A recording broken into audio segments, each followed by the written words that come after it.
aujourd'hui, comme c'est quand même le week-end, je vais partager avec vous une bonne recette de gâteau bien moelleux au chocolat que vous pouvez tenter très facilement à la maison. Donc, tellement vous avez parlé que les cheveux, il faut attacher les cheveux avant de cuisiner et tout. Ok, je vais faire un effort, mais ce n'est pas facile de retenir les cheveux qui sont entretenus comme ça avec les produits de Queen, mais ça déborde de tous les foulards. Bon, c'était pas ça le sujet. On revient sur la recette. On va prendre du chocolat. Donc, moi, j'ai choisi de prendre 150 grammes de chocolat. Je vais toujours mettre la recette en commentaire. Donc, si quelqu'un n'écoute pas, c'est pas grave. On va prendre du chocolat. On va prendre du beurre également. On va prendre cet ensemble que l'on va mettre au bain-marie pour que ça fonde. Voilà.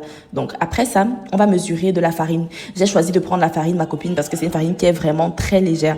Après la farine, on passe au sucre, mais vraiment une petite quantité parce que le chocolat, il a déjà du sucre. Donc, si vous en mettez trop, ce sera trop saturé.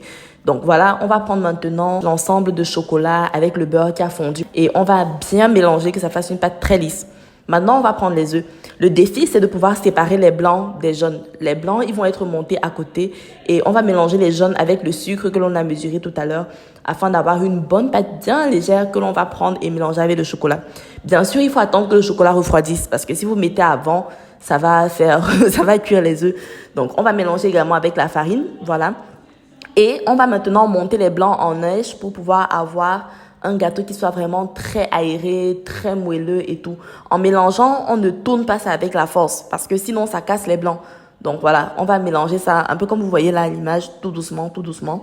Puis, j'ai pris encore un peu de beurre que j'ai fait fondre de telle sorte que je puisse avoir du beurre fondu pour beurrer mon moule. De préférence, un moule en silicone, ça c'est ce que j'ai choisi pour démouler facilement. Donc voilà, les cœurs, c'est parce que vraiment, il fallait quand même que je fasse une bonne impression là. Vous vous souvenez, la soumission. Donc, quand on a fini de remplir les moules, on met le tout au four. Voilà, un four que l'on aura préchauffé, 180 degrés. On va mettre juste 10 minutes.